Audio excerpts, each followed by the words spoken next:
tampoco mucho, ¿eh? Ya, otro minutillo por ahí. Vale. Hola. Hola.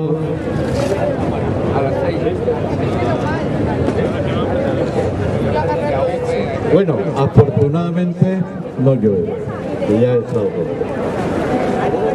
No vemos a la caballería tampoco.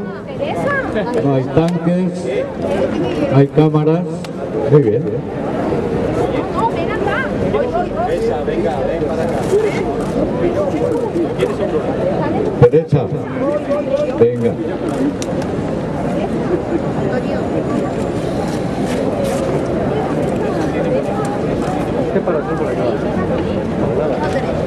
Bueno, este es nuestro 5º aniversario. Parece mentira, pero ya han pasado 5 años. Muy bien, y aquí seguimos. Voy a leeros un cortito manifiesto que me ha pasado Loren. Manifiesto 15M 2016. La lucha sin fronteras es el único camino. Tras 5 años viviendo el 15M en nuestras plazas, recibimos en las movilizaciones francesas el aliento que nos hará imparables. Francia suma como nosotras ya sumamos y otras ya lo hicieron, y como esperamos se siga haciendo en todo el mundo. Este 15 de mayo de 2016 celebramos mucho más que nuestro 5º aniversario. Celebramos que estamos en pie, recorriendo el camino, que la lucha sigue y será anticapitalista, feminista, ecologista, apartidista, horizontal y global. En este año hemos logrado muchas cosas tejiendo nuestras redes. Nunca hemos desmontado... Gracias. Hemos desmontado sus mentiras y puesto contra las cuerdas a los banqueros y a sus leyes mordaza. Hemos salido a la calle y hemos liberado más espacios, parado más desahucios, pero sobre todo hemos seguido sembrando solidaridad y apoyo mutuo para poder lograr muchas más cosas. Este mayo de 2016 estaremos en las plazas de todo el mundo y a partir de ahí todo puede hacerse. Gracias.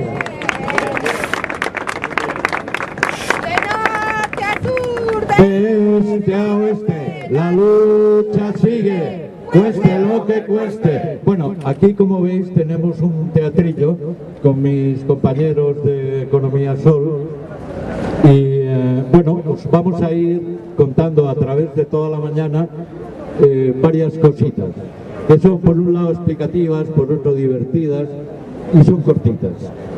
Entonces la primera, tengo que mirarla, lo sé, la primera vamos a hablar de la ILP, pero claro, ¿qué opina sobre todo el capital, los antiecologistas, los antifeministas de la ILP? Entonces, vamos a ver qué opina el lobo. ¿Pero qué es eso de la ILP? La I viene de iniciativa. La E de legislativa. Y la P de popular. Iniciativa, legislativa, popular. ¿Eso quiere decir que el pueblo puede dar ideas para que se hagan leyes? Pues claro, lo que pasa es que el pueblo, o sea, nosotros, nos hemos acostumbrado a que nos lo den todo hecho, cuando nosotros podríamos ocuparnos más de las cosas que nos afectan. De lo que es común, de lo que es de todos. Tenemos que tomar la iniciativa. ¿Y eso cómo lo podemos hacer? Primero hay que proponer algo a todos. Exponerlo, redactarlo.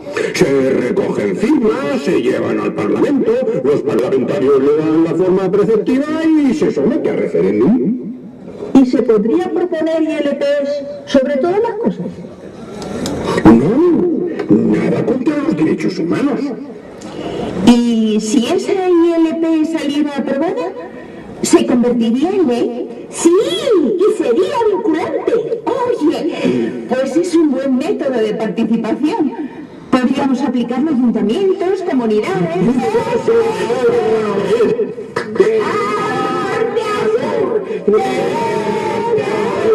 ¡La lucha sigue! ¡Cueste lo que cueste! Muy bien. Ha quedado clarito, ¿no? ILP. El lobo ya lo sabía. Era retórica la pregunta. Y ahora creo que Pedro os va a contaros algo. Ah, Lore. Hola, ¿qué tal? ¿Qué tal? Parecerá un poco extraño, ¿no? Bueno, feliz aniversario. Parecerá un poco extraño que tengamos una reivindicación este año que se ha escogido como la iniciativa legislativa popular, ¿no? Que parece tan poquita cosa, ¿no? Para un movimiento que aspira a todo. Para un movimiento que aspira a todo, parece que la iniciativa legislativa popular... Vale, gracias. Es una cosa un poco pequeña, ¿no? Sin embargo, bueno, tengo que explicarlo. El 13 de noviembre, si os acordáis, hubo una movilización antes de las elecciones, en la que se reunieron unos 50 colectivos, movimientos sociales, y lo que hicieron fue recopilar cada uno 5 propuestas que tuviera cada uno para presentar a los partidos políticos para que las recogieran en el programa. Los movimientos sociales pues hicieron 5 propuestas, las más importantes, las que ellos vieron que eran las más significativas de sus reivindicaciones, y se formó lo que se llamó las 5 de todas.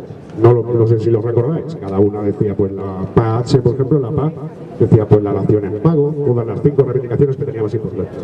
Nosotros hicimos una recopilación de todas estas reivindicaciones, que claro, 50 movimientos pues eran bastantes, y vimos la forma en la que buscamos la forma en la que se podía hacer eso sin representantes. O sea, lo que decía esta opción era que los representantes lo hagan y si no lo hacen no se les vota.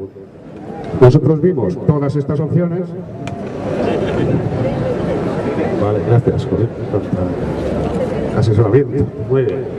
Nosotros vimos todas estas opciones y vimos la forma en la que se puede hacer prescindiendo de representantes, es decir, sin que tengan que hacerlo los partidos, incorporarlo a sus programas. Esto era mediante iniciativa legislativa popular, mediante otro tipo de modalidades que se pueden hacer las cosas desde abajo, lo que llamamos las libertades políticas. Una reforma constitucional, iniciativa a la reforma constitucional, una iniciativa de referéndum vinculante, por ejemplo, para derogar las leyes Mordaza, para todo esto, haciéndolo desde abajo. Y resulta que la ILP figuraba en prácticamente el 80% de las reivindicaciones, es decir, la ILP, por eso la llamamos la llave de todas las luchas. Resulta que mediante iniciativa legislativa popular se puede organizar, como estoy diciendo, pues prácticamente la totalidad de las reivindicaciones de los movimientos sociales, y todo esto sin recurrir a representantes. O sea, no tienen que ser los representantes los que deroguen una ley Mordaza y la que hagan nada de estas cosas, porque ya las hacemos nosotros mediante iniciativa popular. Pero claro, esto no se va a poder hacer así ahora, porque la iniciativa legislativa popular está sujeta a un montón de restricciones en la actual legislación. Esto, por ejemplo, está prohibida para leyes fundamentales, para las leyes que se llaman orgánicas. Las leyes orgánicas son todas las leyes importantes. Estas leyes no se pueden modificar mediante iniciativa legislativa popular. También sucede que no lleva a referéndum, es decir, si el gobierno no está de acuerdo con la ley, simplemente no la aprueba. Esto es otra restricción que tiene. Lo normal es que haya un referéndum si el gobierno no está de acuerdo y se voten las dos opciones. Y también sucede que la comisión promotora no puede defenderla en el Congreso, con lo cual se tergiversa, se hace lo que se quiera con él. Estas son las restricciones que pusieron los partidos políticos a esta libertad, porque figuraba, sin restricciones, figuraba en el borrador constitucional. Y fueron los representantes los que la prohibieron en el Congreso. Un momento.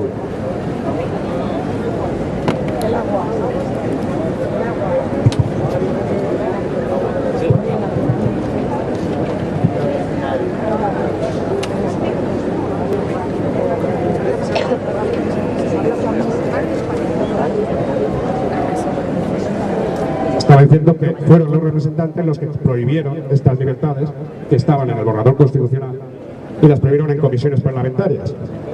Es evidente por qué lo hicieron. Bueno, para instaurar lo que el totalitarismo de los partidos, en el que no se pueden tomar las decisiones desde abajo y todas las toman ellos. Es la situación en la que nos encontramos. Estas restricciones las puso en opción además los partidos de izquierda, ¿no? Los partidos de derecha, pues más o menos estaban de acuerdo, pero los partidos de izquierda, motivados por una especie de pensando que no estamos maduros, como se suele decir, que la sociedad no estaba madura entonces para tomar decisiones por sí misma, tenían que ser tuteladas por los representantes, los que los representantes fueran los que hicieran todas las leyes. Pero bueno, llevamos 40 años de supuesta democracia y parece que todavía no estamos maduros, parece que todavía no se pueden levantar las restricciones a esta libertad, como de hecho estamos viendo, porque no figura en el programa de ninguno de los partidos políticos. Los partidos políticos lo que quieren es seguir legislando, seguir haciendo las normas sin interferencias. Hay que ver que lo que tendríamos, o sea, no tendríamos que tener en un sistema democrático miedo a la expresión popular, es evidente. O sea, no tendríamos que tener miedo a que tengamos poca madurez democrática, que ya la tendríamos que tener. Tendríamos que tener más miedo, más bien, a lo que ha estado pasando, lo que se puede llamar como la catástrofe legislativa que ha sido el parlamentarismo, el bipartidismo. Las leyes importantes en este país, las 4 o 5 leyes importantes que había que sacar, ya se sacaron en la transición, y a partir de entonces los partidos lo único que han estado haciendo cada legislatura es sacar leyes contra el partido anterior. Llevamos las legislaturas que llevemos y cada legislatura hemos tenido una ley de educación, por ejemplo. Se han modificado todo tipo de leyes, se modifican además para fastidiar al electorado del partido contrario y cosas así. Tenemos que sufrir todos estos cambios de leyes constantes que no conducen a nada y sin embargo parece ser que no estamos maduros para hacer nosotros, pues por ejemplo, una ley de educación. Una ley de educación, suponeos, pues que integrase a todos los colectivos, que se pudiera debatir hasta la saciedad lo que queremos hacer. Bueno, sería muy diferente a la que ellos puedan hacer y de hecho es el resultado que vemos.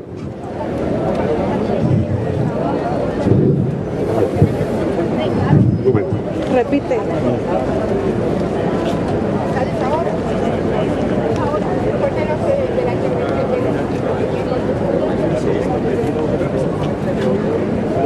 Nosotros tenemos nuestra estrategia, más o menos, pero no queremos imponer ninguna, por supuesto, porque esto tiene que ser debatido por todos, ¿no? Y ver la forma en la que se puede implementar estas libertades políticas, que no es solamente la iniciativa legislativa popular. Nosotros nos centramos en ella porque, como digo, es la llave de todas las luchas para nosotros.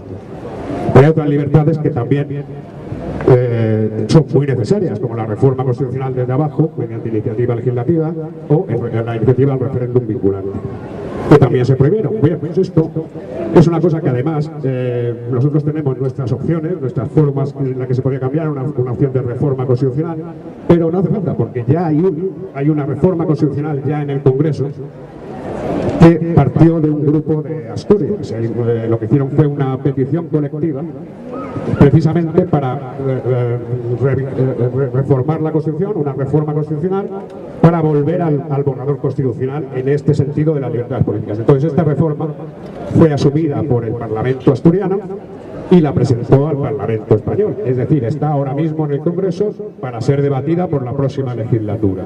Es decir, no hay que moverse mucho, eso está ahí y no tienen más que aprobarlo el próximo gobierno que venga o como sea, y sacarlo adelante como sea. Vamos a ver si lo hacen o no. Este cambio lo que hace es volver a la situación original, a lo que era el borrador constitucional, es decir, libera la iniciativa legislativa popular, solamente restringida, me parece que es por problemas presupuestarios, es decir, prácticamente sin restricciones. Por supuesto, sí que existen restricciones. Una iniciativa legislativa popular, como todas las libertades políticas, siempre están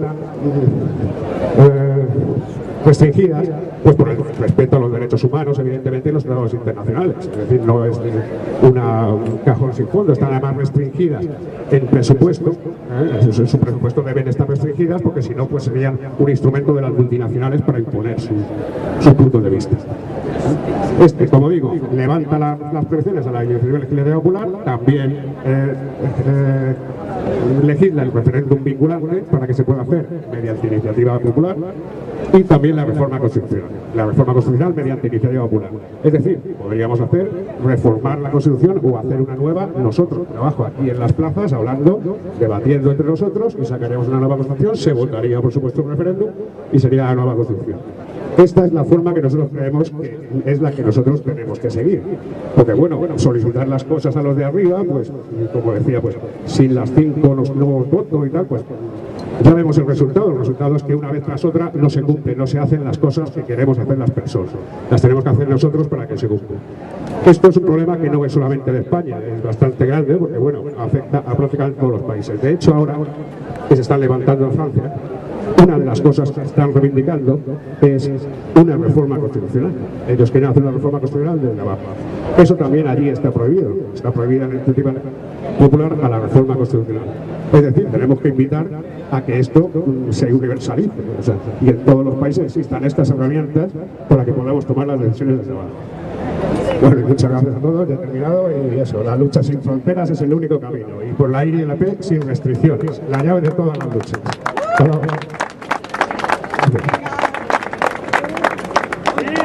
Gracias, Gloria. Se puede, sí se puede, sí se puede. Bueno, una cosa, quiero preguntaros qué tal se oye.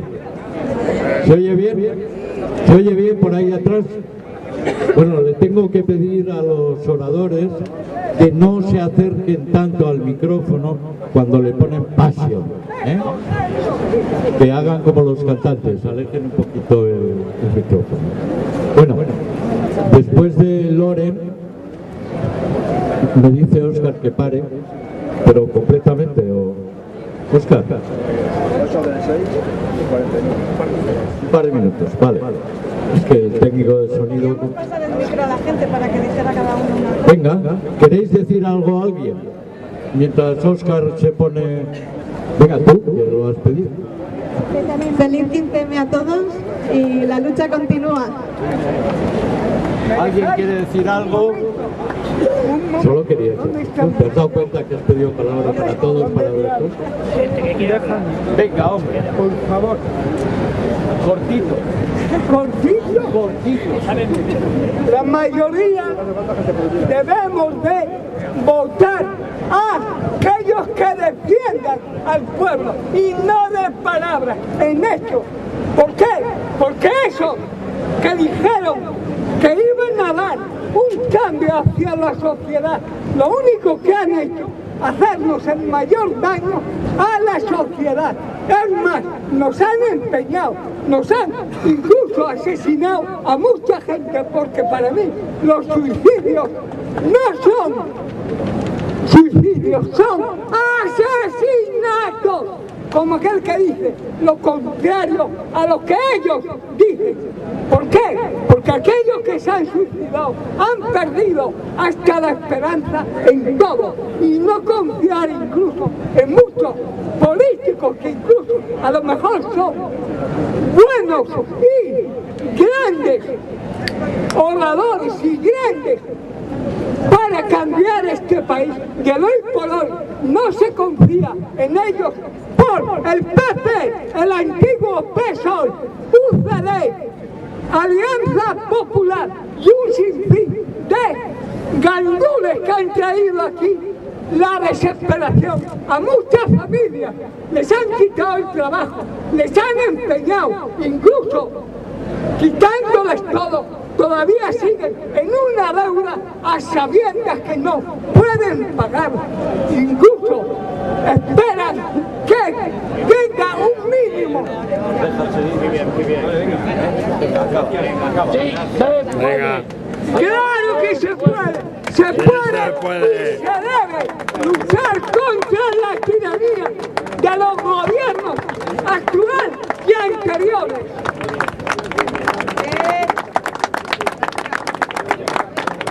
Muchas gracias. Muchas veces, eso es. Bueno, Yo podía decir una cosilla pequeña. venga. Bueno, compañeros, vamos a ver, yo estuve en el 15M cuando el 15M, veo aquí menos gente, no pasa nada, estamos todos aquí, pero sí es verdad, quiero decir una cosa, que llega aquí a las 1:30, llega una marcha de Sánchez Gordillo y toda esta gente, que vienen luchando por la libertad de voto. Por la libertad de voto lo vienen luchando. Llegarán a las 1:30. Si nos quedamos aquí algunos, que nos queramos quedar, como yo por ejemplo, que encima estoy con la cámara, encima estoy con la cámara, y intentaremos ser lo más posible y que el 15M se convierta en más gente. ¿Vale? ¡Salud, compañeros! ¡Sí se puede! ¡Sí se ¡Salud! ¡Sí se puede! ¡Sí se... Bueno, ahora tenemos y se debe, sí señor. Ahora tenemos otra pequeña representación de las economicos. Dicen que la deuda, o sea, lo que debe el Estado lo debemos nosotros y tenemos que pagarla. Vamos a ver qué dice el lobo de esto. La deuda es nuestra y tenemos que pagarlo. Veamos, en 2010 únicamente el 16% del total de la deuda española tenía como origen las administraciones públicas. El resto era deuda privada, forjada al calor de una burbuja inmobiliaria con la que habían acumulado escandalosos beneficios. Y mientras, los gobernantes acometían obras faraónicas a mayor media de promotores y constructores con los que corromperse. Y cuando estalla la burbuja, un Estado privado de ingresos regulares y corroído por la evasión fiscal comienza a endeudarse. Pero a pesar de ello, sí hubo dinero público para salvar a los mismos bancos que los metieron en la crisis. Así, claro, la deuda no hace más que crecer. Y ahora, aquellos que se beneficiaron con la deuda nos exigen sacrificios para dirigir todos los recursos posibles al pago de sus intereses. Pero ningún gobierno nos preguntó si estábamos de acuerdo con estas medidas, ni si aprobábamos los rescates bancarios. El pueblo tiene derecho a saber qué parte de la deuda es ilegítima y cuál no se puede y no se debe pagar. Otros países ya lo han hecho. De norte a sur, de este a oeste, de económicos, desmontando mentiras.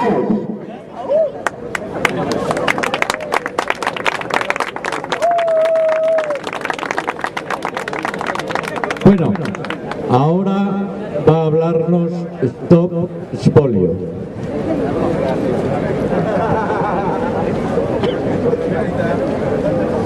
Bueno, buenos días a todos. Gracias por existir dentro de la calle y salir a la calle otro día más. Hacemos hoy 5 años de lucha, 5 años en los que hay gente que ha empezado hace un año, gente que empieza hoy y gente que empezó hace 4 años. Estamos aquí pues para salir a la calle y poder defendernos de lo que no queremos que nos pase, ¿no? Desde arriba. Stop Spolio es una lucha que ha sido la lucha que engloba a los pueblos de la península y es una lucha que va más allá de su primer objetivo, que era que el gobierno no nos quitara las tierras y lo vendiera o especulara con ellas. Entonces ahora nuestro objetivo es que exista un autogobierno, que nos podamos gobernar entre todos. O sea, esto viene del concejo. El concejo es la asamblea que tienen los vecinos de los pueblos y la forma de gobernarse. Y como creemos que es una forma, que es una libertad política auténtica, pues queremos sumarla a las otras libertades políticas que hemos venido a hacer hoy, junto con la ILP y el referéndum vinculante o el referéndum. Entonces, nosotros estamos a favor de que la democracia sea horizontal, de que nosotros como pueblo podamos opinar y decir lo que queremos, que sea vinculante lo que decimos, que nos organicemos como pueblo, pero que no exista un poder representativo por encima de nosotros. O sea, que digamos que la democracia representativa que hace, bueno, pues 40 años estuvo decidiéndose como era, pues ahora ya no estamos de acuerdo de que queremos eso, porque eran unos partidos políticos que ni siquiera existen ahora.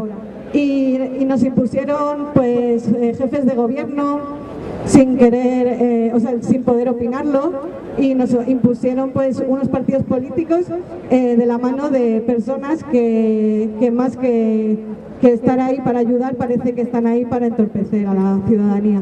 Entonces, bueno, nosotros hemos hecho un análisis. Hemos hecho este análisis, está en internet, podéis entrar en stopespolio.com. Hemos hecho un análisis entre la democracia representativa y la democracia horizontal. La democracia representativa dice que la soberanía reside en el pueblo, pero la ejercen realmente los representantes. Y en nuestra lucha decimos que el Concejo Abierto, que históricamente el Concejo Abierto lleva como 24 siglos, creemos, o sea, es el inicio de las relaciones humanas. Entonces el Concejo Abierto la ejerce el pueblo, y realmente el pueblo puede decidir, ¿no? Y entonces, bueno, también vemos que la economía que se establece en estos concejos es comunitaria y es solidaria. Entonces tienen sistemas en los que comparten sus espacios, se llaman espacios comunales, y bueno, como también llevamos muchos años en la lucha, creemos que no solo tendrían que ser los espacios comunales los que ya existen, que son muchos bienes los que tenemos, sino que se amplíe. Entonces eso significa que lo que queremos es que los bienes públicos pasen a ser comunales.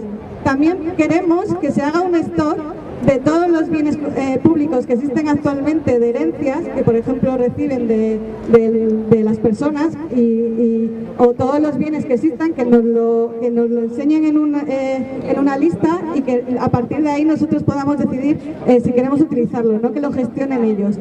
También queremos hacer que la Iglesia pueda decirnos qué espacios públicos tiene, porque es una vergüenza que todavía aún hoy esa gente que cree que estar en el poder y ser la religión de todos tenga espacios y siga teniendo cada día espacios,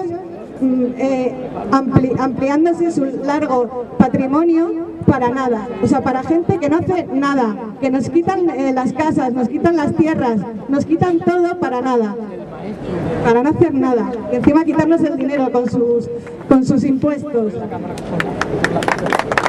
Iglesia debe de irse al cuerno y que se queden ellos en las capillas rezando.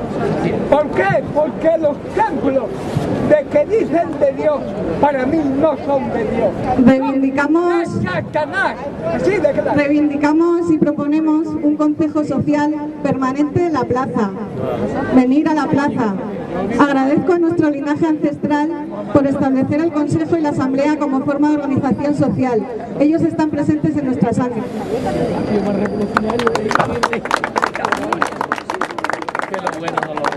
Recuperar la reunión en las plazas. Que el lugar de la movilización social sea en la calle, no en las instituciones. Colonia Montarrón. Vale, viven, que lo voy a para hacer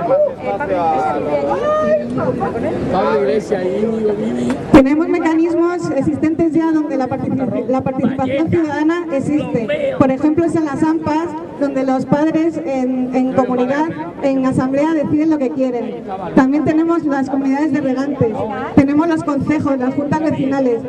Nuestra idea es conseguir que el pueblo pueda hablar, que pueda decidir, que tome sus decisiones, que si tiene necesidades que las pida, que hable en la plaza, decida por su propia autonomía, que no haya nadie que tenga el poder sobre él. Y sobre todo queremos hacer una matriz constitucional, que es un proyecto entre política a corto plazo y Stop Expolio, que significa...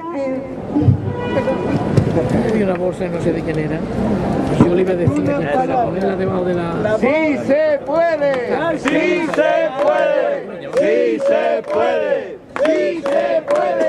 ¡Sí se puede! ¡Y se debe! Queremos matriz constitucional para decidir las cosas, decidir hacer una constitución desde el pueblo horizontal, una constitución en que todo el mundo participe, todo el mundo diga lo que quiere y tenga como referencias que sea participativa, que sea global, que no solo sea para la península ibérica, sino sea una constitución para todo el planeta y que a partir de ahí cada pueblo se organice, que cada pueblo decida lo que quiere para su ciudad o para donde vive y que tenga como mínimos que respetemos el planeta, que si no, ellos no vamos a tener lo que queremos. Entonces, desde aquí también os pido, como estamos aquí hoy congregados para celebrar el 15M, pues que si podéis participar o queréis participar, pues estamos en eso, en política a corto plazo y en Stop Expolio pendientes de gente que quiera hacer esta herramienta para poder hacer esta constitución matriz. ¡Libertad, Sabódalo! ¡Libertad! La ley Mordaza es una amenaza. La ley Mordaza es ilegal. La ley Mordaza es una amenaza. La ley Mordaza es una amenaza. En los consejos abiertos existían la justicia pedánea y esto eran los jueces de paz. Estos eran personas que decían a las personas que no participaban dentro de la sociedad, les decían lo que tenían que hacer, pues a lo mejor le imponían algún tipo de multa. Y al final los consejos abiertos se formaban las propias leyes, o sea, no hacía falta, bueno, pues como es ahora, que 20 personas estén decidiendo por nosotros lo que tenemos que hacer. La soberanía no está en el pueblo, o sea, llevamos pues 2 siglos sin tener la soberanía en el pueblo y el 15M pues pretende como mínimo poder participar en esa soberanía. Si nosotros podemos participar, si nosotros podemos hacer algo, tenemos que hacerlo, es el momento, no podemos quedarnos como si no vamos a poder hacer y esperar a otras nuevas elecciones, esperar a otras personas que decidan por nosotros y otras personas que solo piensen en ellos y en tener a los mercados contentos y nosotros fuera de la sociedad. Eso le va a pillar a todos, incluso a los que se han vendido. Le va a pillar, eso no se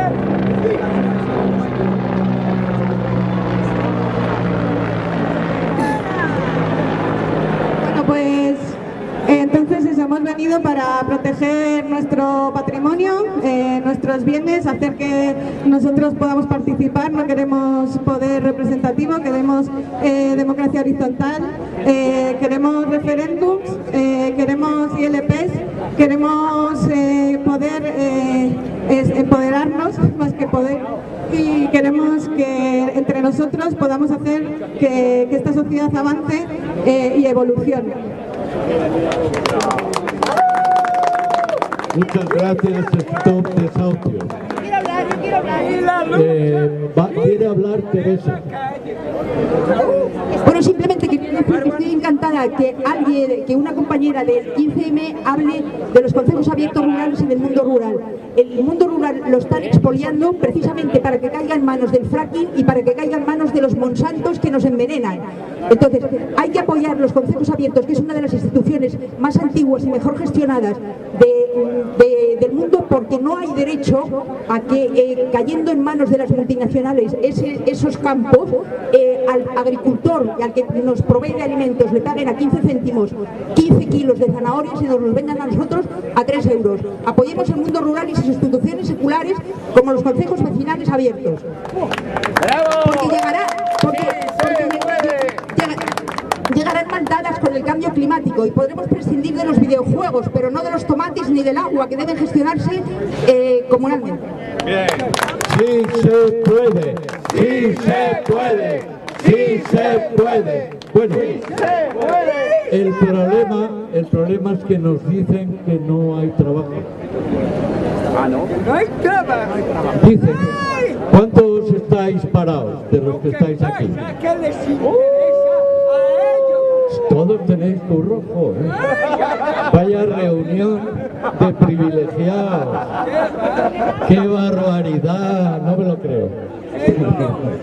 Bueno, ahora vamos a ver lo que las economíacas luego, ¿qué es? Vale,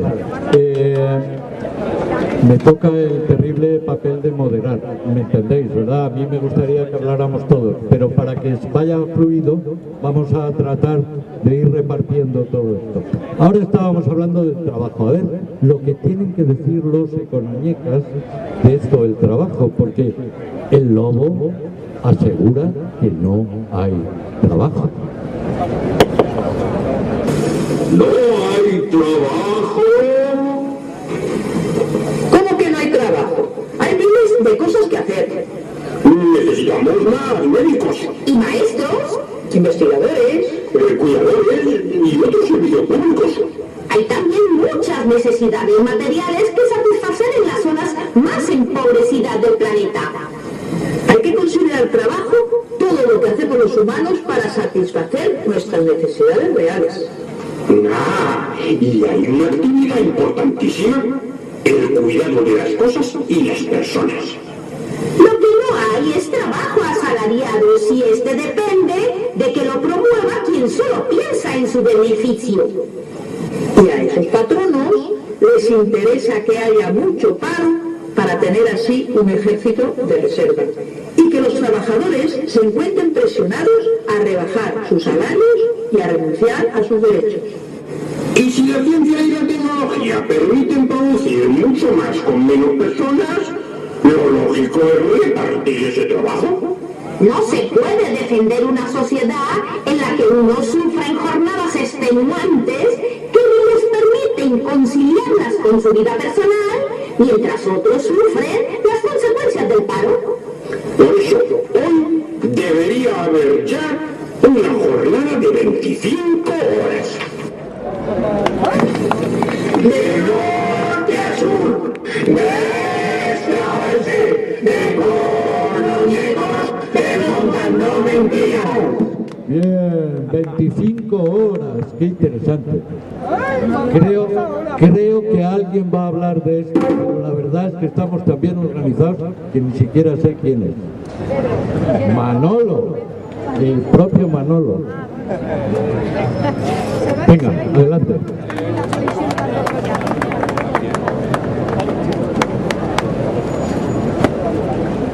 Bueno, el grupo de economía hicimos bastantes aportaciones, que tanto decían que solamente estábamos para protestar, hicimos muchas aportaciones. Yo creo que una de las más importantes fue proponer, que creo que va a ser una de las luchas más importantes en los próximos decenios, proponer una sustancial, una drástica reducción del tiempo de trabajo, y vamos a explicar por qué. Primero hay que dejar claro lo que es el trabajo, porque el trabajo no es una mercancía que este sistema plantea como una ley de oferta y la demanda, que naturalmente les lleva a intentar pagar cada vez menos por ese factor, como si fuera un factor más, que es el factor trabajo. El trabajo ha sido a lo largo de la historia la capacidad de los seres humanos de producir cosas, en definitiva, hacer actividades que sean al servicio de la sociedad, cada uno con sus habilidades, con sus capacidades, mediante el trabajo físico o intelectual. Y lo que tradicionalmente venían diciendo tan los clásicos, incluso marxistas, pero anteriormente también, es que si vais a ver todo lo que nos rodea, esa cámara, nuestra ropa, etcétera, al final solamente se resume en naturaleza y el trabajo de los seres humanos para modificarla. Desde los procesos de extracción a cualquier proceso de transformación que al final termina derivando en todo lo que nos rodea y de los servicios y de los bienes que tenemos. Pero incluso el capital no es el dinero no es más que una convención para transaccionar las cosas. El capital, es decir, las máquinas, son lo mismo también. ¿Qué significa eso? Significa que la naturaleza es lo importante y el factor ecológico es determinante en todas las nuevas luchas, que no estaba precisamente como concepto tan importante en las antiguas concepciones marxistas incluso, en la naturaleza. Y luego el factor trabajo. Tenemos que dignificar Tenemos que poner en valor que no son los emprendedores, que no son los capitalistas que en definitiva se sirven de ese producto, sino que nosotros somos los trabajadores.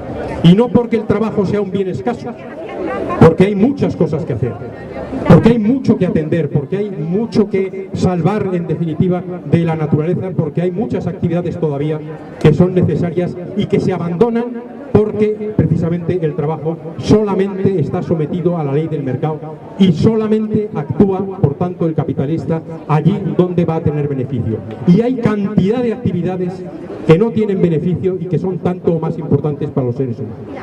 Y desde luego, una de esas actividades, por ejemplo, es lo que se llama trabajo reproductivo o trabajo de cuidados. Nosotros desde que somos niños, luego cuando somos ancianos, una buena parte de nuestra vida necesitamos el trabajo de cuidados. Y ese trabajo de cuidados, como no está en el mercado, no se valora. Y eso ha llevado también a la marginación de la mujer, que se ha dedicado fundamentalmente, o que han dedicado los machistas, las sociedades machistas en definitiva, a arrinconar, invisibilizando ese trabajo de la mujer, pero que cuando nosotros planteamos la reducción del tiempo de trabajo, lo que estamos planteando fundamentalmente es la posibilidad precisamente de repartir el trabajo asalariado para que dé tiempo a tener y a que todos nos repartamos el trabajo no asalariado, ese trabajo de cuidado. Por tanto, una vez planteado qué es el trabajo, no voy a extenderme naturalmente en lo que ha sido a lo largo de la historia, en diversas épocas, quede claro que el trabajo, en la medida en que hay clases, siempre ha habido clases superiores que se han apropiado de aquellos trabajos más gratificantes, menos penosos, y precisamente aquellos trabajos penosos que en sociedades primitivas precisamente son los que hay que repartir porque a nadie le interesan, esos trabajos son los que nos dan a nosotros, son los que antiguamente se entregaban a los esclavos. Por eso es por lo que de alguna manera el trabajo asalariado en este sistema es en definitiva también, y podemos decirlo claramente, es un trabajo esclavo. Vamos a hablar del tiempo de trabajo. Pues el tiempo de trabajo tiene que ver con dos cosas. Primero, con la cuestión personal, como ya he dicho, de la necesidad de repartir el trabajo entre todos. Y segundo, con la propia situación del planeta. En estos momentos el desarrollo tan brutal de las fuerzas productivas, de la ciencia y de la tecnología aplicado a la producción de bienes y de servicios, es de tal nivel que es perfectamente posible atender suficientemente todas las necesidades de la población del planeta con mucha menos cantidad de trabajo. ¿Os imagináis lo que puede ser continentes enteros, países que en estos momentos están marginados de la capacidad de producción, que tienen todo el derecho del mundo a participar en ese proceso, que de alguna manera en las sociedades privilegiadas, como en parte somos también cualquier país europeo, esos países tienen capacidad de producir? ¿Os imagináis consumiendo al mismo nivel de consumo energético y de despilfarro de materias? ¿Os imagináis toda esa gente en fábricas que son capaces de producir tornillos o cualquier bien de una manera suficiente para toda la humanidad? No es solamente China, son otros continentes que todavía no han despertado en ese camino. Por tanto, hay trabajo suficiente si se reparte, porque en realidad el desarrollo que ya Keynes dijo hace más de 80 años, que para estas fechas, y hablaba de 80 años después, que para estas fechas la jornada laboral sería de 15 horas, analizando precisamente todo lo que yo he dicho. Y no es así. ¿Por qué? Porque el sistema prefiere un ejército de parados y tener a gente alienada trabajando 10 y 12 horas en el trabajo. Pero vamos nosotros a permitir eso. Vamos a permitir precisamente que el factor trabajo en ese mercado lamentable se degrade por la existencia de un ejército de parados. Luego, la lucha por el reparto de trabajo y por la reducción de la jornada laboral es una lucha profundamente revolucionaria. En lo personal, porque afecta a la vida y a la nueva sociedad que tenemos que defender entre todos, y en lo general, porque el planeta no permite el nivel de expolio de sus recursos que hay en estos momentos con un ser humano que es capaz de incidir en esos procesos de transformación de la naturaleza, generando tal cantidad de residuos, etcétera, como el que nos estamos encontrando. Bien, por tanto, Yo antes he hablado de la capacidad que tiene el ser humano para producir bienes y servicios.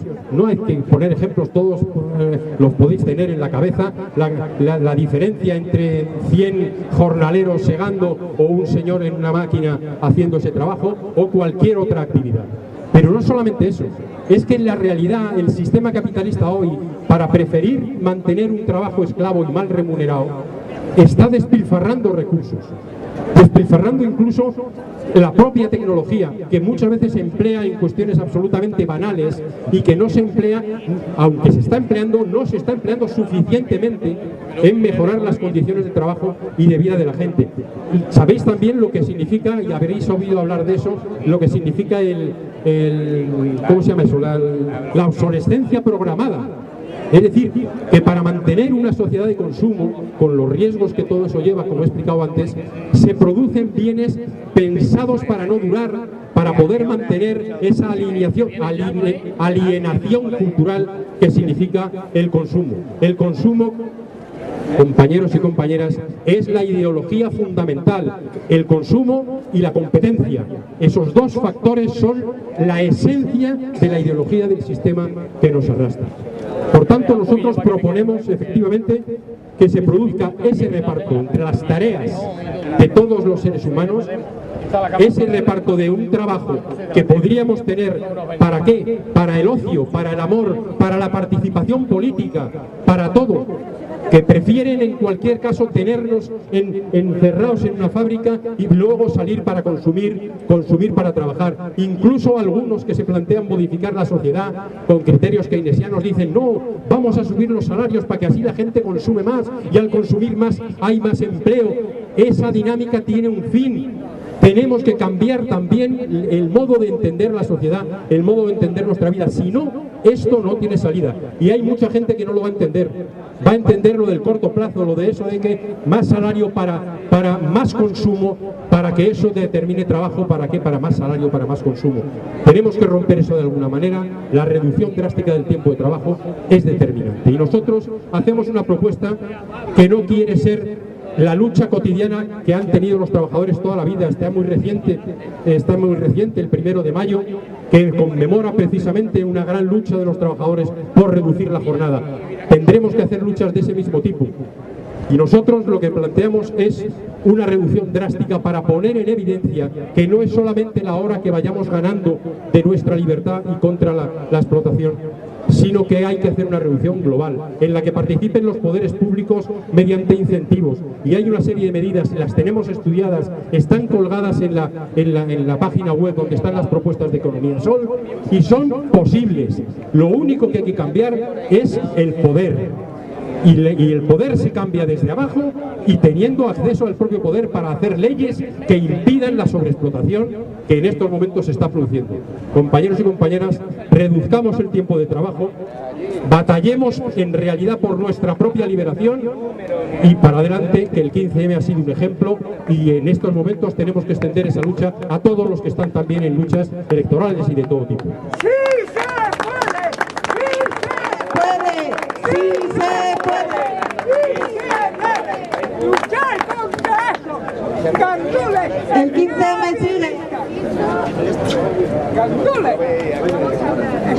¡Gandules esclavistas!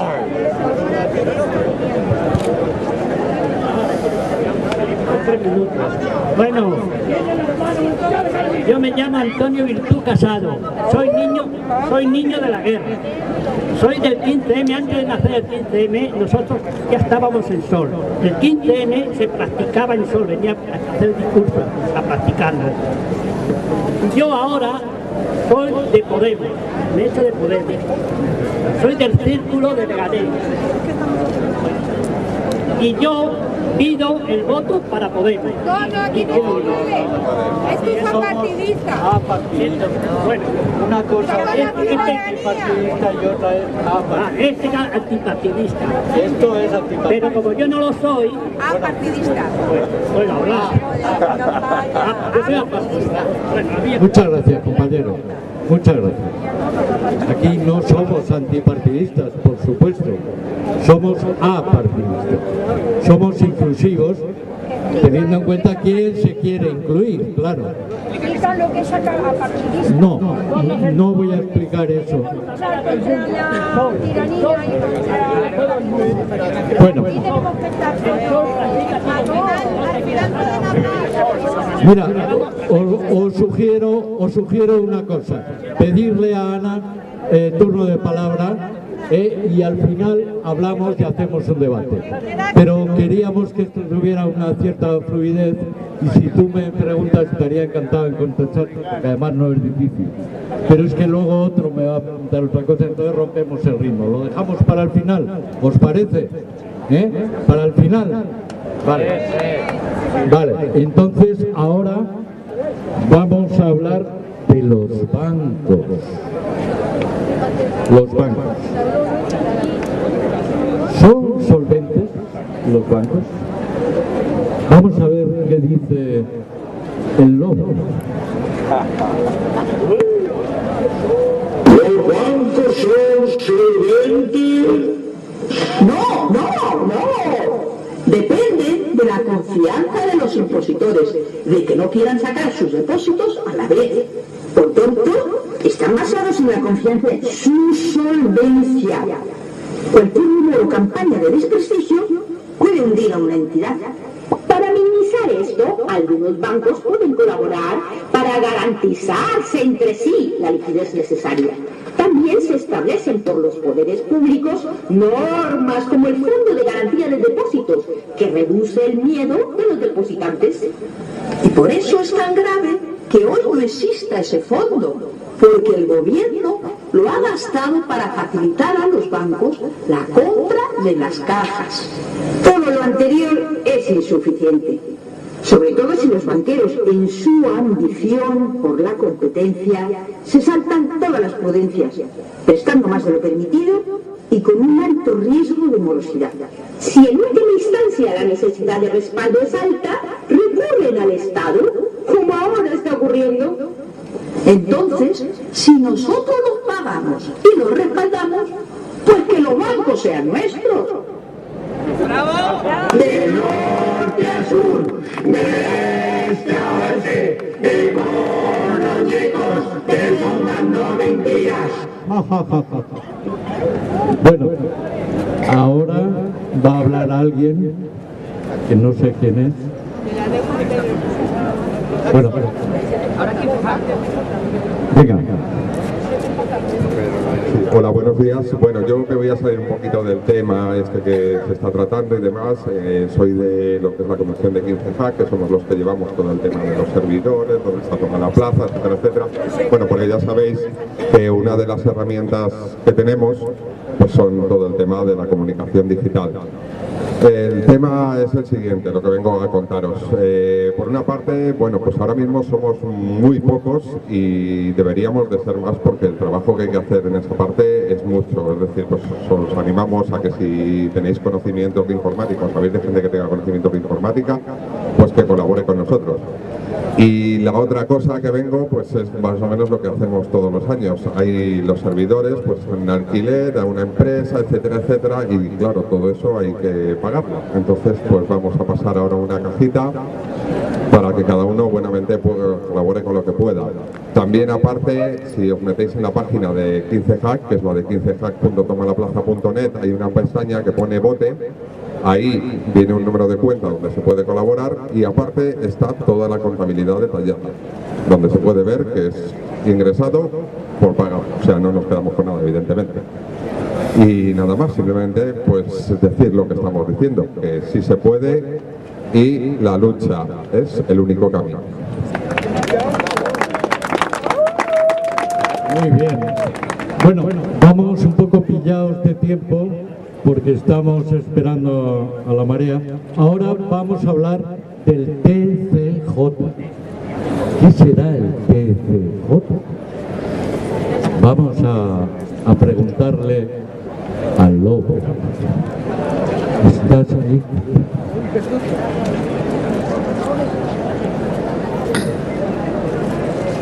¿No está?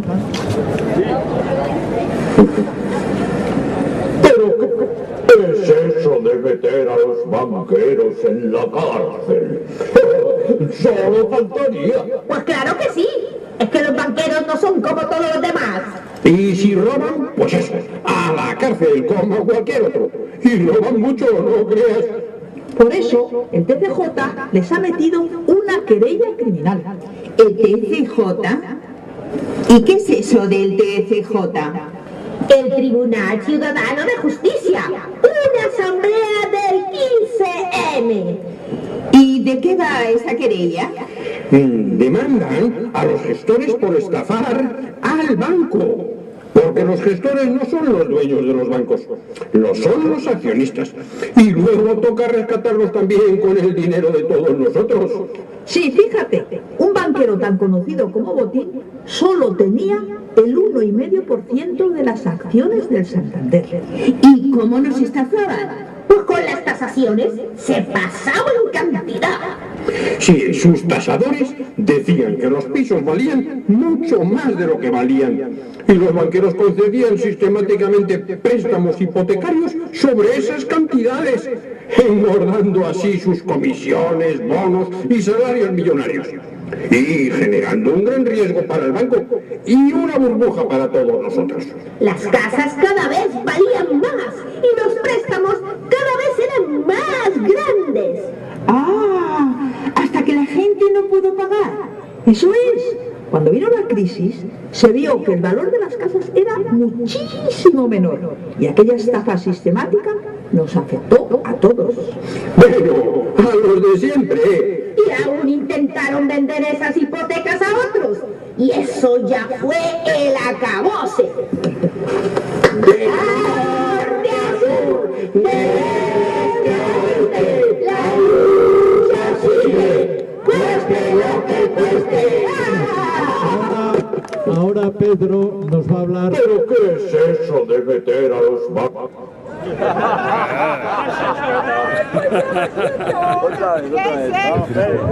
Bueno, ahora Pedro nos va a hablar del Tribunal Ciudadano de Justicia. Gracias. Bueno, hoy es un gran día. Tenemos el 5º aniversario desde que empezó la conciencia de la situación que había realmente en el país y el hecho de que la democracia que teníamos era una auténtica falsedad.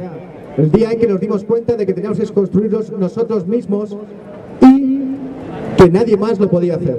El día de la responsabilidad. Durante este periodo hemos hecho muchas cosas, entre otras, dentro de las asambleas hemos hecho una investigación para descubrir el origen ilegal de la crisis. Efectivamente, no era una crisis, era una estafa. Y nosotros hemos podido descubrir cómo se ha llevado a cabo y, gracias a la presión popular, estamos obligando a los órganos judiciales a aceptar esa realidad que todo el mundo veía. En el Tribunal Ciudadano de Justicia, lo que hemos estado haciendo durante estos 5 años ha sido recabar toda la documentación y todas las pruebas para demostrar efectivamente que esta crisis era una estafa. Lo que ha ocurrido es que los banqueros, que no eran los dueños de los bancos, han estafado a los bancos. Y como decían antes los econoñecos, le han llevado a cabo esa estafa concediendo préstamos que tenían prohibido conceder. Esos préstamos no fueron devueltos y provocaron la quiebra de los bancos. ¿Por qué concedían esos préstamos? Como hemos dicho anteriormente, porque no eran los dueños y porque sus ingresos tenían relación con el volumen de préstamos concedidos. Por lo tanto, les daba igual que quebrase el banco. Cuando quebró el banco, tuvimos que ser toda la población la que aportase el dinero, ya que esa deuda privada de los bancos se hizo pública. Y de esa manera tuvo que ser rescatada y nosotros lo estamos pagando a través de los recortes y de todas las mermas de derechos sociales que estamos teniendo. Y un cambio además radical en el sistema productivo en sí, en el que nos han dejado en la marginalidad y hemos perdido la gran cantidad de las posibilidades de luchas que teníamos antes a través de las instituciones del sistema y hemos tenido que generar nuestras formas de lucha propias. En el tribunal hemos estado demostrando cómo se ha generado esa forma, esa crisis, esa estafa. Y ha sido, concedían los préstamos sobrevalorando los inmuebles, las casas que estaban hipotecadas, y de esa manera coincidían las fórmulas de riesgo de los bancos para poder darlo. No eran préstamos que no se hubiesen dado nunca si no se hubiesen sobrevalorado las casas. Por eso nosotros lo que hemos hecho ha sido, a través de las asambleas de 15M, gracias al trabajo de todas, de forma coordinada y horizontal, en absoluto jerarquizada, con lo que demuestra que ese trabajo es el más efectivo que hay de todos, porque nadie más lo ha hecho, nada más que esta forma de trabajo ha sido la que lo ha conseguido. Hemos estado recopilando los contratos de compraventa, los de las hipotecas y las tasaciones, y hemos comparado y hemos visto cómo de forma sistemática en todas las tasaciones cuyo objetivo era saber el precio de venta de esos inmuebles eran superiores al propio precio de venta que estaban haciendo en ese momento, y eso se debía a que estaba manipulada la tasación por orden de los banqueros que tenían controladas a las tasadoras. De esta manera ha sido como se ha ido concediendo ilegalmente esos préstamos y se ha creado toda la crisis y la deuda bancaria. Es decir, la deuda bancaria es la totalidad del dinero rescatado. La totalidad del dinero rescatado se debe a una deuda que han generado de forma delictiva los banqueros. Por lo tanto, cuando demostremos que esto es así, a la hora de la devolución de la deuda, podremos negociar su no devolución debido precisamente a este origen ilícito e ilegal, no solamente por falta de legitimidad, sino que las propias normas del sistema eran quebrantadas por esos bancos, por los que detentaban el poder en el sistema. Esas contradicciones, la diferencia entre la teoría que nos contaban y la práctica, es lo que nos permite atraparlos en esa contradicción y poner de manifiesto toda la crisis. Gracias a la presión social, que es lo único que puede permitir un cambio de equilibrio de poder, es por lo que la primera de las querellas que presentamos contra Caja Madrid ha sido admitida y han aceptado que efectivamente este origen de la burbuja, este origen de las deudas es delictivo. Y ahora lo que estamos viendo es demostrar la relación que había entre los gestores del banco con todo lo que hicieron. Sin el apoyo popular es imposible que estas acciones funcionen. Son una mera canalización de ese poder, de esa presión y de esa fuerza. Es verdad que gracias a ella hemos cambiado la forma que tenían de ver el mundo los jueces, pero no es suficiente, tenemos que seguir presionando más y más. Y ha cambiado la forma de ver de algunos jueces. Siguen, la mayoría, como siguen, pero tenemos que tener en cuenta que todos los resultados que estamos consiguiendo es gracias a esa presión. Empezando a analizar un poco el tema de Caja Madrid, lo primero que tenemos que poner de manifiesto es que no es cierto que haya ocurrido esto solo en las cajas. Este fraude de las sobretasaciones, como sabemos todos, han ocurrido en todos los bancos. Es la totalidad de la deuda bancaria generada por esos impagos, viene determinado por esas sobretasaciones. También tenemos que tener en cuenta que ha habido un trabajo coordinado importantísimo. Entrando a ver el caso de Caja Madrid, lo que hicieron los gestores fue dar de forma indebida préstamos, sobretasando, como hemos dicho anteriormente, y generaron la deuda en el banco. Luego, posteriormente, lo que hicieron fue sacar las preferentes. Ahora ya no era el banquero que estafaba al banco, era el banco que estafaba a la población para cubrir el boquete que había generado el propio banquero. Con las preferentes nos robaron a todos para intentar tapar ese boquete. Como no pudieron taparlo, lo que hicieron fue salir a bolsa, de forma también totalmente ilegal, y para recaudar más dinero. Cuando vieron que no era suficiente, ya tuvieron que ser rescatados. Y nosotros pusimos el dinero. Lo pusimos de dos maneras. Primero, a través de la estafa que nos estaban haciendo los bancos a los banqueros, pero a la población, por orden del banquero, a través de las preferentes y demás sistemas, también las cosas abusivas y demás. Luego la salida a bolsa y luego con el rescate, que es mucho más. También tenemos que tener en cuenta que ha habido barbaridades que se han hecho, como por ejemplo, el fondo de reserva de la seguridad social está para cuando las cosas vayan mal, tirar de él. Por otro lado, la deuda pública, el valor de la deuda pública depende directamente de la situación del Estado. De tal manera que si las cosas van mal, la deuda pública baja su valor hasta poder llegar hasta perderlo totalmente. Pues bien, lo que han hecho han sido comprar con el 97% de los 100.000 millones de euros que habíamos ahorrado nosotros con nuestras cotizaciones sociales, el 97% lo han gastado en deuda pública. De tal manera que cuando las cosas vayan mal, la deuda bajará y no habrá fondo. ¿De acuerdo? Lo que estamos pagando a través de múltiples formas no es solo el dinero del rescate, es mucho más. Pero nosotros lo que estamos poniendo ahora de manifiesto es, vamos a ir a por los propios delincuentes, que son los banqueros. Hemos empezado por Caja Madrid. Ya os comento que nos aceptaron la querella hace poco, la primera en ese sentido, y como os decía anteriormente, todo tiene un proceso. Nosotros desde el 15M empezamos yendo contra la salida a bolsa. Con los compañeros del 15M para rato fueron contra la salida a bolsa. Demostraron que esa salida había sido ilegal. Ya Caja Madrid ha devuelto todo el dinero de esa salida a bolsa. Directamente, ¿no? Gracias a la presión y a la puesta de manifiesto a través de los juzgados del carácter ilegal, lo han devuelto incluso antes de la propia sentencia. Luego, nosotros, como lo que estamos haciendo también a través de estas acciones judiciales, es la auditoría de la deuda. Con lo que estamos viendo es cómo se ha generado esa deuda privada que se ha hecho pública a través de los bancos, entrando y viendo cada uno de los préstamos, los sistemas de titulizaciones, que es como ellos consiguen el dinero también, y viendo la licitud o ilicitud de los mismos. En este caso, cuando entraron los compañeros de 15M para rato dentro de las cuentas de Caja Madrid, lo que descubrieron fueron las preferentes. Fuimos nosotros los que vimos el tema de las preferentes. El Estado y la Unión Europea enseguida pusieron el dinero para intentar llegar a acuerdos que fuesen menos gravosos para la banca. Montaron un sistema de arbitraje y pagaron su dinero a una gran parte de los afectados, y otra siguió con las querellas, o con las demandas. ¿Por qué lo hicieron tan rápido? Porque lo sabían, tenían pleno conocimiento del fraude desde el primer momento y tenían el dinero para devolverlo. Seguimos presionando.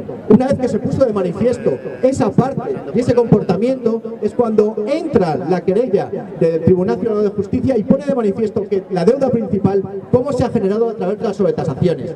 Una deuda principal que se ha hecho en todos los bancos. Eso tenemos que tenerlo claro. Y toda la deuda bancaria que se ha hecho pública, toda la que ha sido rescatada, ha sido de forma ilegal. Y nosotros lo que estamos trabajando es para poner eso de manifiesto y poder negociar su no devolución. Pero bajo las normas, en este caso del sistema, con independencia de que sea absolutamente ilegítimo, también es ilegal. En el tribunal nos queda muchísimo trabajo que hacer. Y necesitamos personas que nos quieren ayudar, tanto abogados como personas para comunicación, como para participar en la organización de la recogida de los expedientes y para todas las distintas formas de acciones que vayamos haciendo. En el tribunal, por ejemplo, hace 2 años hicimos una huelga de hipoteca. Consideramos que la presión sobre el poder efectivo es esencial y hicimos la propuesta de retrasar el pago de las hipotecas para presionar al poder efectivo. 10.000 personas lo hicieron. Fue bastante importante para lo que es los medios que los que disponíamos, pero puso de manifiesto que no hubo ningún problema para los que retrasaron el pago y que es una forma válida de lucha, absolutamente. Pues simplemente recordar que llevamos 5 maravillosos años en el sentido de la lucha y terribles años en el sentido del dolor que ha provocado esta crisis y esta estafa, y que vamos a seguir luchando y que estamos recabando los frutos de ese trabajo. Y por eso, pues, la lucha sigue, cueste lo que cueste, compañeros. ¡Sí se puede! ¡Es una estafa! ¡No es una crisis!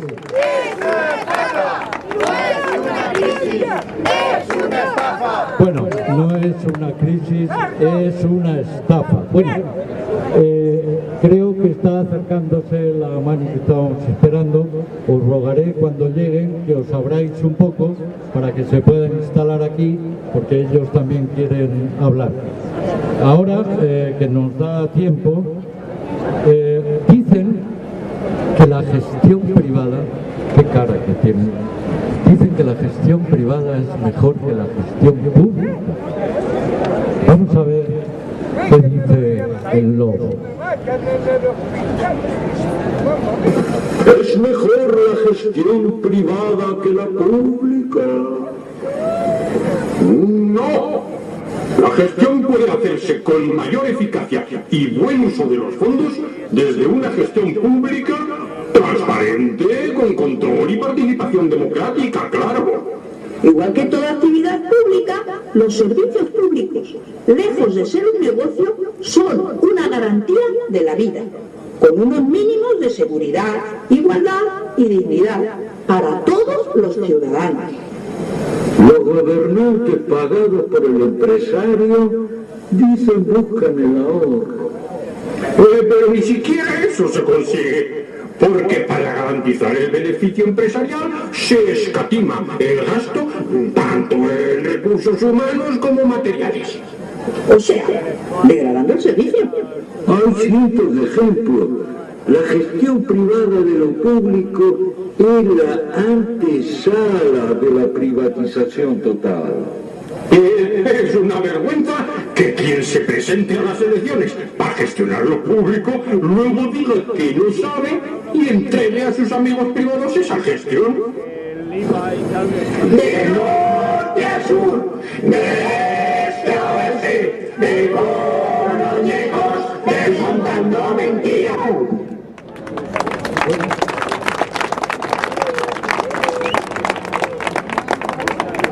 Bueno, mientras esperamos que lleguen, que no veo que lleguen, aunque se ve ya un coche anticipando, vamos a hacer un turno de palabras.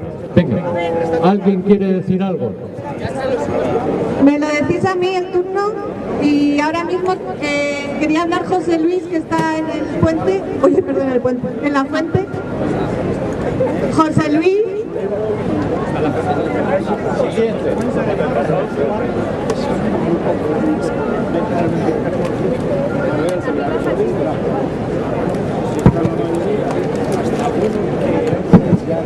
José Luis. Vale, Francisco.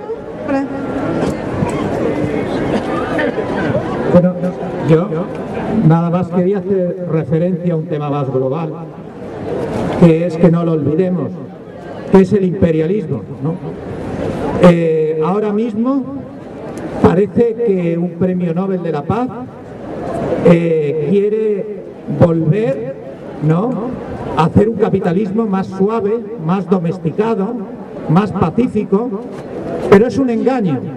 Como decían los clásicos, no hay un capitalismo bueno y un capitalismo malo. El capitalismo es esencialmente malo.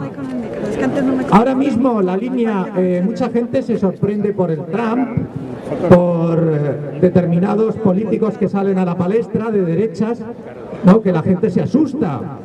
Pero a mí me resultan menos peligrosos que Obama, que Sanders, que ha dicho, por ejemplo, que los españoles tienen que pagar su deuda, tienen que pagar las pensiones y tienen que pagar la sanidad, porque el imperio no se puede permitir, el imperio Estados Unidos no se puede permitir que España tenga la sanidad tan buena que tiene. Y eso lo dice un señor que es del área socialista, entre comillas, de Estados Unidos.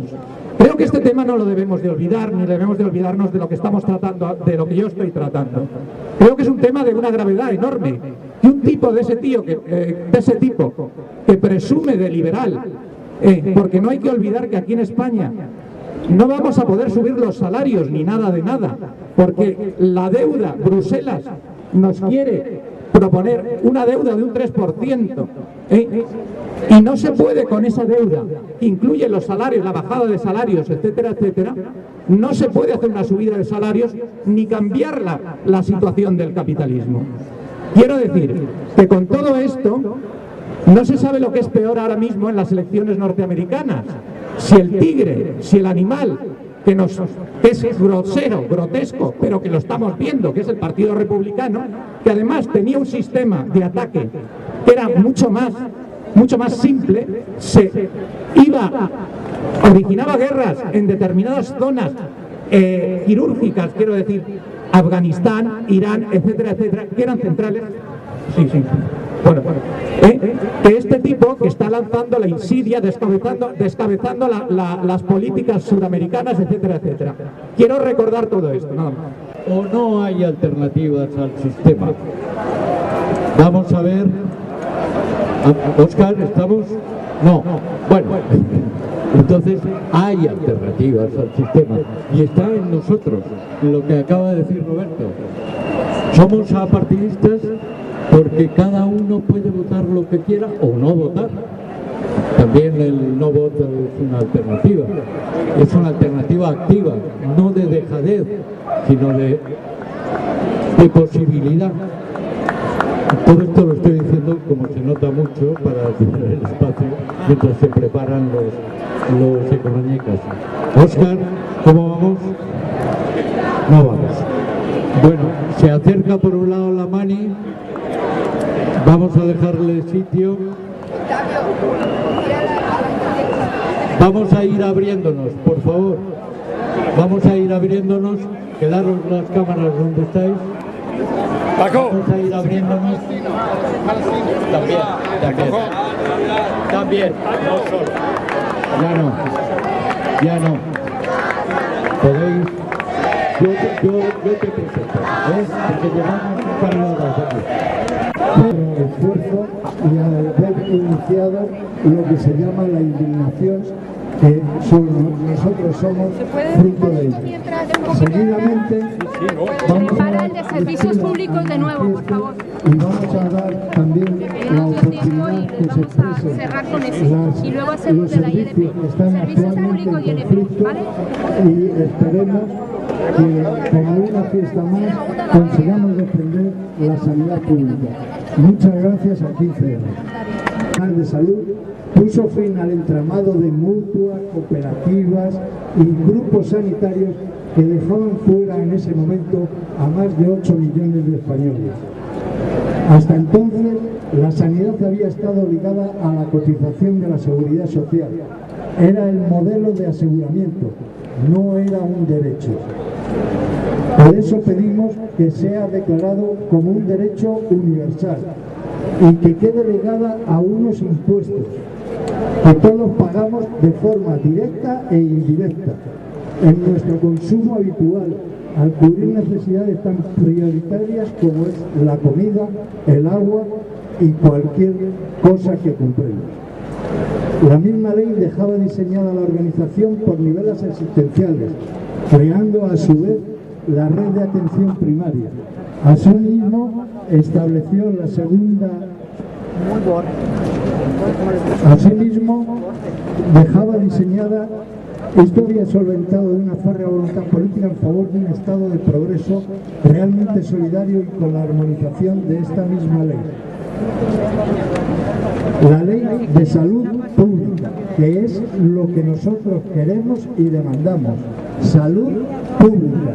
Y no queremos que venga ninguna sociedad mercantil a robarnos nuestra sanidad.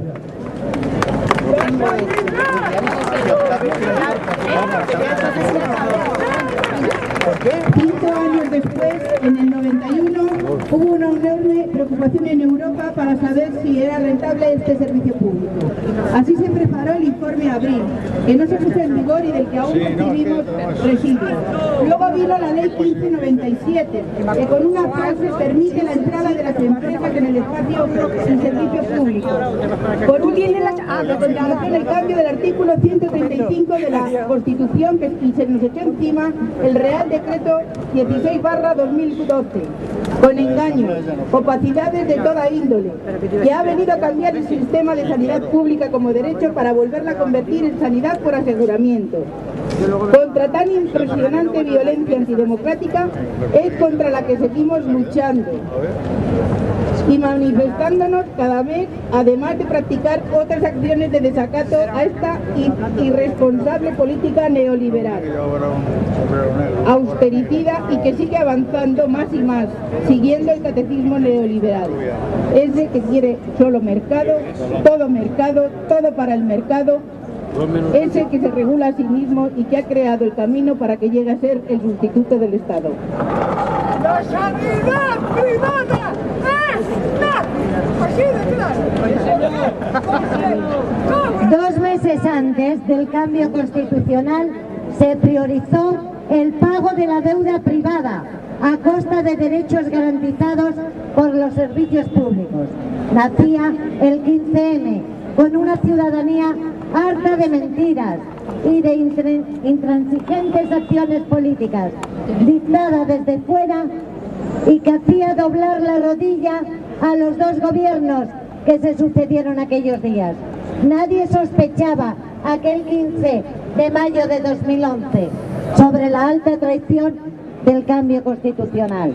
Aquel día estalló la indignación contra la farsa neoliberal, que con voracidad tomaba todos los espacios y se proyectaba en directivas de derechos de decretos encadenados posteriormente.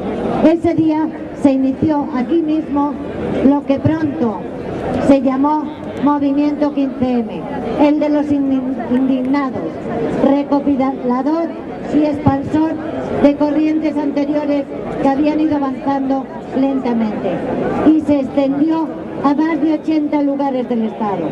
También se trasladó a otros países para actuar como consecuencia colectiva contra el plan político en manos de especuladores, favorecido por seguidistas gobiernos títeres. En plazas, calles, asambleas de barrio, con mayor o menor intensidad, se ha trabajado mucho. Ha habido crestas y descensos. Se puso en evidencia que el camino que nos imponían era imposible, irrealizable, salvo para machacarlo. Fatal, antidemocrático, injusto, una trampa hecha a conciencia para hacer desaparecer a los movimientos sociales como único contrapeso del poder institucional escorado hacia la pura mercantilización de todo lo que nos pertenece. Entre ellos, la sanidad pública y la salud y vida que defendemos para todos por igual, como derechos humanos inalienables. El Partido Popular, al promulgar el Real Decreto 16/2012, cambió el sistema de forma antidemocrática, convirtió el derecho en mercancía, impuso, más grosero que nunca, su pensamiento único, como si la sanidad pública se pagara con los rendimientos del trabajo. Eliminó la universalidad y propició la descapitalización del servicio público. Perjudicó su calidad contrastada para entregarla como botín a las empresas privadas, que subsisten mejor por el alto porcentaje de dinero de nuestros impuestos. Fue una brutal treta para acabar de liquidar el derecho que la Constitución española, la Declaración de los Derechos Humanos, así como la Carta de los Derechos Fundamentales de la Unión Europea, entre otras, aseguraba. Necesitaban más negocio y boyante, sin peligros comerciales.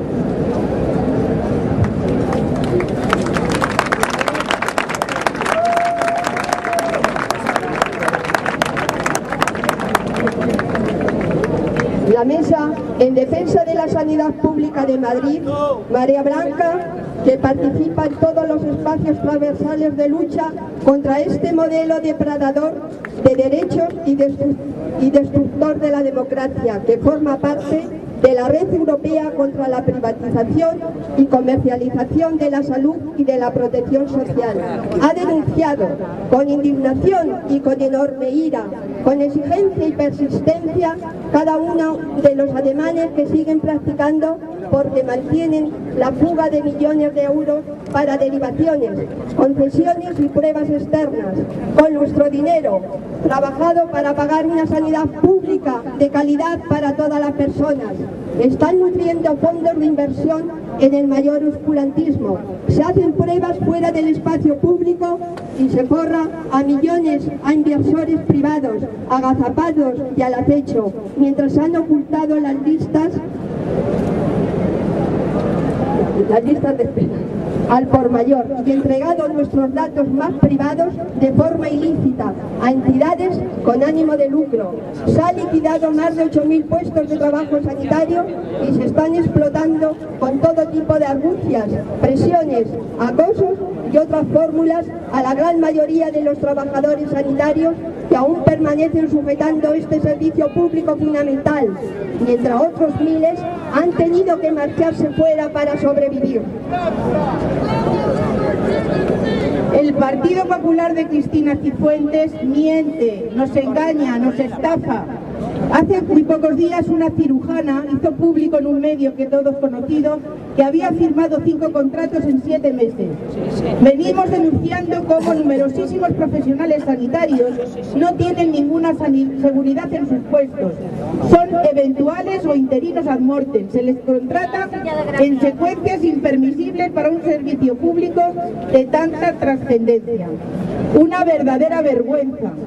Denunciamos que estos gobernantes muy sumisos a la Unión Europea para lo que quieren no respetan directivas como la normativa 2013/88 del Parlamento Europeo sobre el descanso,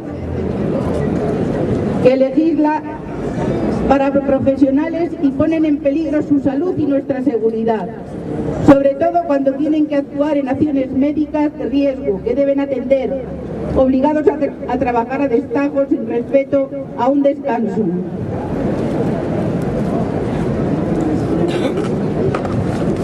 Las posibles negligencias en razón a todo ello son achacables a estos políticos incapaces. Miente el consejero de Sanidad y su equipo cuando nos dijeron que contratarían personal de refresco para solventar demoras en listas de espera.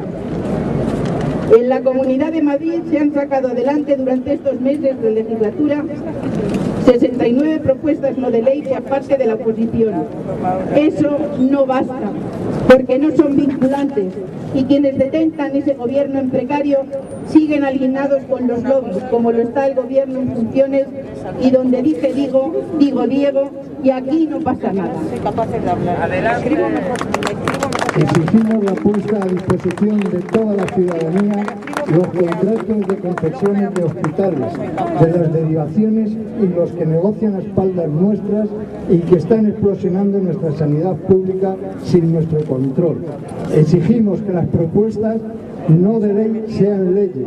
Hace poco, Sanitaria 2000, compañía editora de ámbito sanitario, que podemos figurarnos a quién sujeta y a quién defiende, decía que en el sector privado dentro del Sistema Nacional de Salud es un derecho más del ciudadano y que no importa la titularidad.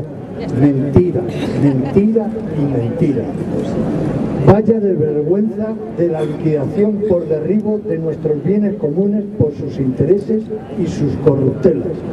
Una sanidad pública es más eficiente porque actúa en términos de salud, no de costes ni de beneficios.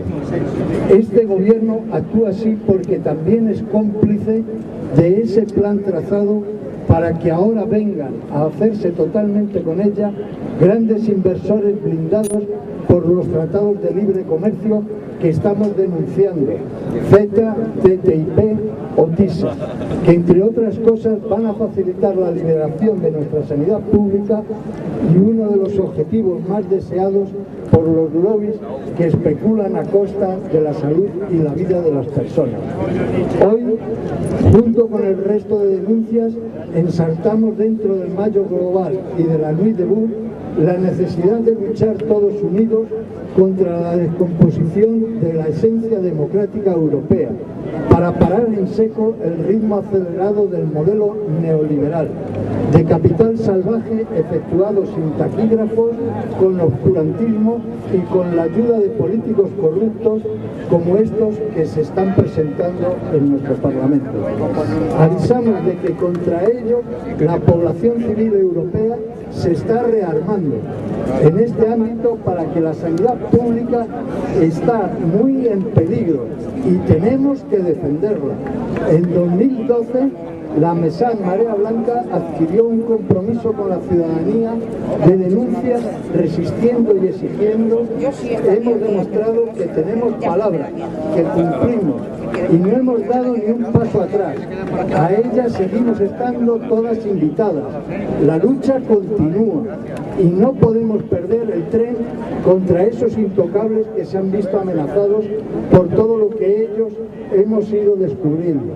Por ello, decimos de nuevo y pedimos por favor que nos ayudéis. Gobierne quien gobierne, la sanidad pública se defiende. Ni un paso atrás, ni un paso atrás, ni un paso paso atrás. Gobierne quien gobierne, la sanidad pública